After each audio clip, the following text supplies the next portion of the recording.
히스기야 왕 14년에 아수르 왕 사네립이 올라와서 유다의 모든 견고한 성을 쳐서 취하니라. 아수르 왕이 라기스에서부터 랍사게를 예루살렘으로 보내되 대군을 거느리고 히스기야 왕에게로 가게 하매 그가 윗모 수도 곁 세탁자의 밭 큰 길 그의 섬에 힐기야의 아들 왕궁 맡은 자 엘리야긴과 서기관 셈나와 아삽의 아들 사간 요아가 그에게 나아가니라. 랍사게가 그들에게 이르되 이제 히스기야에게 말하라. 대왕 아수르 왕이 이같이 말씀하시기를 네가 믿는 바 그 믿는 것이 무엇이냐.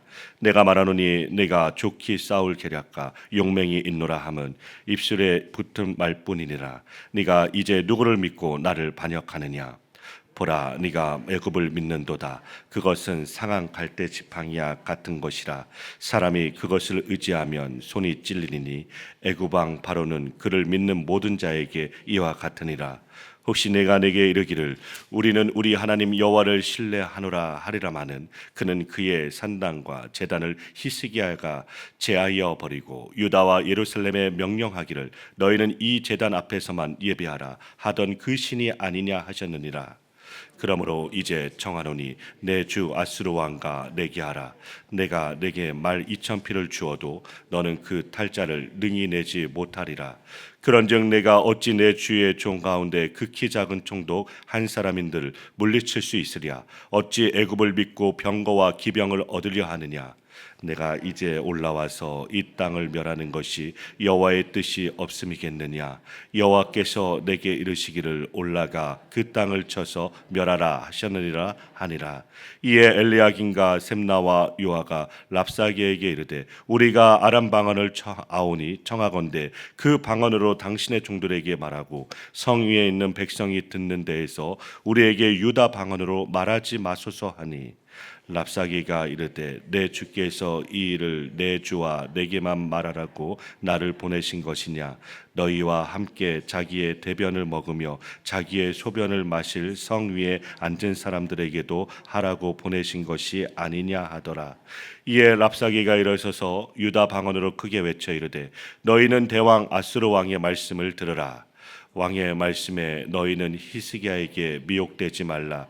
그가 능히 너희를 건지지 못할 것이니라.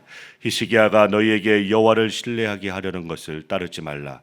그가 말하기를 여호와께서 반드시 우리를 건지시리니 이 성이 아수르 왕의 손에 넘어가지 아니하리라 할지라도 히스기야의 말을 듣지 말라. 아수르 왕이 또 이같이 말씀하시기를 너희는 내게 항복하고 내게로 나오라. 그리하면 너희가 각각 자기의 포도와 자기의 무화과를 먹을 것이며 각각 자기의 우물물을 마실 것이요 내가 와서 너희를 너희 본토와 같이 곡식과 포도주와 떡과 포도원이 있는 땅에 옮기기까지 하리라. 혹시 히스기야가 너희에게 이르기를 여호와께서 우리를 건지시리라 할지라도 속지 말라. 열국의 신들 중에 자기의 땅을 아수르 왕의 손에서 건진 자가 있느냐. 하맛과 아르밧의 신들이 어디 있느냐. 스발와임의 신들이 어디 있느냐. 그들이 사마리아를 내 손에서 건졌느냐. 이 열방의 신들 중에 어떤 신이 자기의 나라를 내 손에서 건져냈기에 여호와가 능히 예루살렘을 내 손에서 건지겠느냐 하셨느니라 하니라. 그러나 그들이 잠잠하여 한 말도 대답하지 아니하였으니 이는 왕이 그들에게 명령하여 대답하지 말라 하였음이었더라. 그때 힐기야의 아들 왕궁 맡은 자 엘리야김과 서기관 셈나와 아삽의 아들 사관 요아가 자기의 옷을 찢고 히스기야에게 나아가서 랍사게의 말을 그에게 전하니라. 아멘. 오늘 본문인 이사야 36장의 말씀은 절대적인 신앙의 결단을 내렸던 남유다의 히스기야 왕과 백성들이 겪은 절체절명의 위기를 다루고 있습니다. 믿음으로 살기로 결단했으나 사방이 적으로 에워싸인 절망적인 현실, 그 속에서 들려오는 원수의 조롱과 유혹 앞에서 우리 성도가 어떠한 신앙의 태도를 가져야 하는지 오늘 본문을 통하여 함께 보겠습니다. 오늘 말씀 1절부터 6절의 말씀입니다. 본문 1절의 말씀을 보면 히스기야 왕 14년에 아수르 왕 사네립이 군대를 이끌고 남유다를 침공하여 모든 견고한 성읍들을 취하게 됩니다. 열왕기하를 보면 과거 남유다는 선왕이었던 아하스 시절부터 아수르의 조공을 바치며 그들의 힘을 의지해 살아왔습니다. 그러나 히스기야는 왕위에 오른 후 세상 강대국인 아수르를 의지하던 이전의 삶을 끊어내고 오직 하나님만을 의지하기로 굳게 결단하였습니다. 히스기야의 입장에서는 순전한 신앙의 결단이었으나 아수르 왕의 입장에서는 용납할 수 없는 배신이었던 것입니다. 사네립의 군대는 파죽지세로 유다의 모든 성읍을 무너뜨렸고 마침내 히스기야는 예루살렘 성 안에 새 장의 새처럼 완전히 갇혀 포위당하는 절박한 처지에 놓이게 됩니다.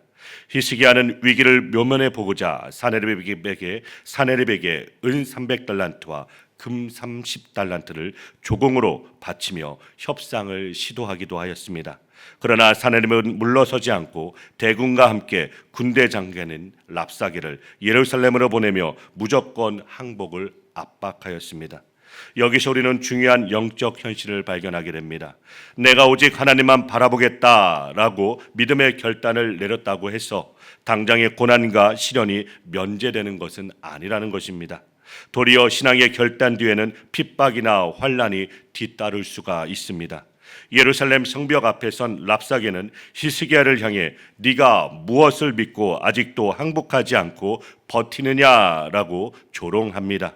랍사게는 아수르에 대항할 힘도 없으면서 유다가 의지하려 했던 애굽을 가리켜 6절 말씀에서 상한 갈대 지팡이라고 맹비난합니다. 당시 애굽은 자국 내부의 여러 문제로 인하여 다른 나라를 도울 여력이 전혀 없는 제코가 석자인 상태였습니다. 짚으면 부러져서 손을 찌르고 마는 상한 갈대 지팡이처럼 하나님을 배제한 세상의 모든 수단과 배경은 허망한 껍데기에 불과합니다. 유다를 구원할 수 있는 유일한 분은 오직 하나님 한 분뿐이십니다.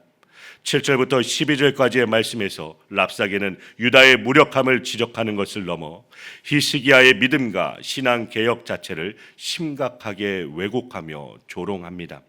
히스기야 왕은 우상을 없애고 예루살렘 성전에서만 하나님을 예배하게 하였습니다. 그러자 랍사게는 7절 말씀에서 신의 제단을 없앴으니 벌을 받을 것이라 라며 조롱합니다. 하지만 이는 하나님의 뜻을 전혀 알지 못하고 왜곡한 거짓말일 뿐입니다.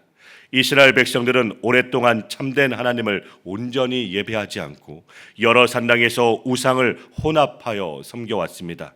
히스기야는 이스라엘의 무너진 영성을 바로 세우기 위하여 모든 산당과 우상을 과감히 헐어버렸던 것입니다.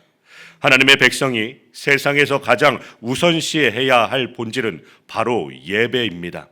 예배는 성도가 하나님을 경외한다는 신앙 고백이자 하나님과의 거룩한 약속입니다. 하나님께서는 예배를 통하여 성도를 만나시길 원하십니다. 만약 성도의 삶에서 예배가 무너지면 하나님과의 관계도 무너지고 마는 것입니다. 랍사게는 10절 말씀에서 자신이 유다를 치러 온 것조차 여호와께서 내게 명하신 것이라는 뻔뻔한 거짓말로 백성들의 마음을 크게 흔들어 놓으려 하였습니다. 랍사게는 유다가 속히 항복하지 않으면 성 안에서 굶주려 비참한 지경에 이를 것이라고 협박하며 백성들을 공포로 몰아넣었습니다. 이처럼 믿음으로 산다는 것은 결코 쉬운 길이 아닙니다. 아수르의 지배를 거부하고 하나님의 통치를 선택한 히스기야에게 닥친 위협처럼 신앙의 결단에는 인내와 고난의 대가가 요구됩니다. 고난을 두려워하면 믿음이 흔들리지만 고난 속에서도 순결을 지켜낼 때 하나님은 역사하십니다. 13절부터 17절 말씀에 이르자 랍사게는 성벽 위에 백성들이 똑똑히 듣도록 유다말로 크게 외치며 달콤한 말로 유혹하기 시작합니다. 랍사게는 14절 말씀에서 너희는 히스기야에게 미혹되지 말라라고 외칩니다. 미혹이란 이성을 잃고 잘못된 길로 빠지는 것을 의미합니다. 우상의 숭배자이자 하나님을 대적하던 사네립의 군대장관 눈에는 전능하신 하나님을 바라는 믿음의 사람들이 미련하고 이성을 잃은 자들처럼 보였던 것입니다. 사도 바울이 복음을 전할 때 로마 총독 베스도가 바울아 네가 미쳤도다 라고 외쳤던 것처럼 십자가의 도는 구원을 받는 자에게는 신자에게는 하나님의 능력이지만 세상 사람들의 눈에는 어리석어 보입니다. 랍사게는 보이지 않는 하나님을 믿는 헛된 기대를 버리고 눈앞의 냉혹한 현실을 똑바로 보라고 몰아세웁니다. 당시 예루살렘 성은 수많은 적군에게 둘러싸여 있었고 유다의 군사력은 너무나 약했습니다. 현실적으로만 보면 유다는 아수르의 포위망을 뚫고 살아남을 가능성이 전혀 없어 보입니다. 이처럼 믿음과 눈에 보이는 현실 사이에는 아주 큰 차이가 있을 수 있습니다. 답답한 현실의 벽 앞에서 하나님이 우리를 구해 주실 것이라는 히스기야의 외침은 백성들에게 아무 힘없는 헛된 말처럼 들려 큰 혼란과 갈등을 안겨주었습니다. 바로 이 틈을 탄 사탄은 물질과 안락함을 믿기로 유혹을 던집니다. 랍사게는 16절과 17절에서 항복할 것을 권유하며 이렇게 달콤하게 유혹합니다. 세번역 성경으로 제가 16절과 17절의 말씀을 읽겠습니다.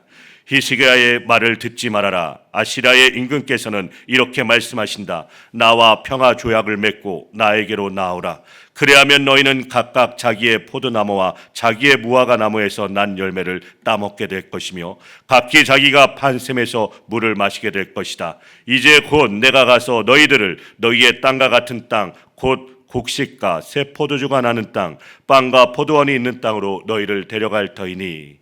사탄은 성도들이 눈앞에 보이는 물질과 현실의 안위에 약하다는 점을 정확히 알고 공격을 합니다.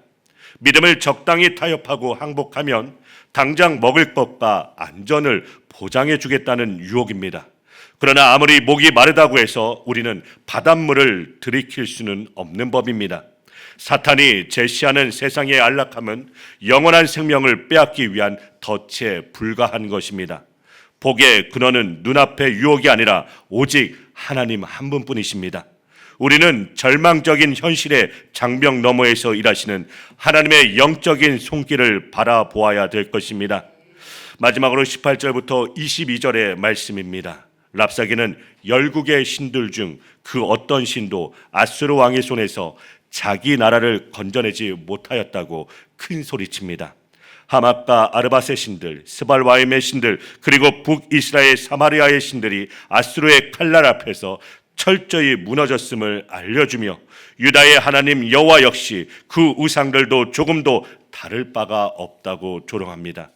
이 거센 모독과 위협 속에서 위협 앞에서 히스기야 왕은 백성들에게 결정적인 영적 지침을 하달함을 봅니다. 21절 말씀입니다. 그들에게 대답하지 말라라고 명령한 것입니다. 이 침묵은 무기력한 굴복이 아닙니다.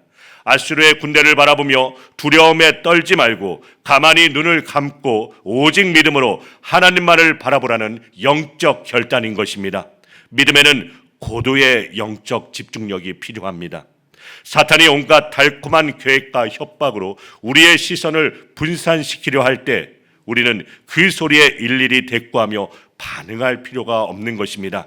믿음이 연약해지면 현실의 압박에 질식당하지만 믿음의 집중력을 발휘하여 하나님을 바라보면 원수의 조롱은 힘을 잃게 됩니다. 하나님은 살아계시며 오직 주를 신뢰하는 자들을 친히 구원하여 주십니다. 어떤 험난한 고난과 세상의 조롱 앞에서도 헛된 소리에 흔들리지 않고 끝까지 하나님만을 바라보며 나아갈 때 살아계신 하나님께서 마침내 원수의 손에서 우리를 건져내시고 참된 평안과 승리를 허락해 주실 것을 믿으시길 바랍니다. 이 굳건한 믿음의 반석 위에 서시는 모든 성도들이 되시기를 주님의 이름으로 간절히 축원드립니다.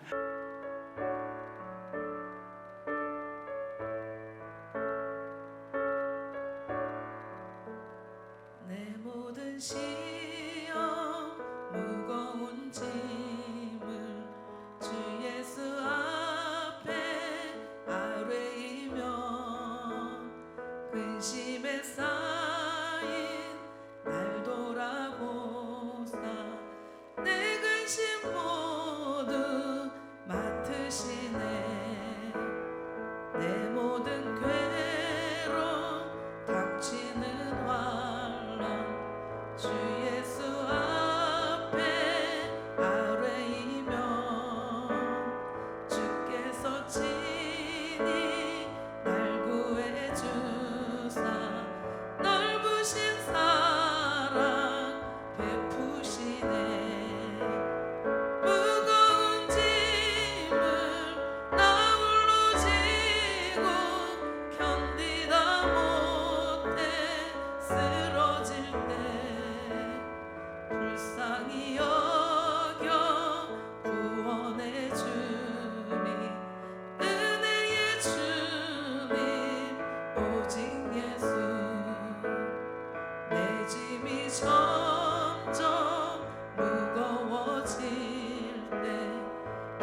왕이여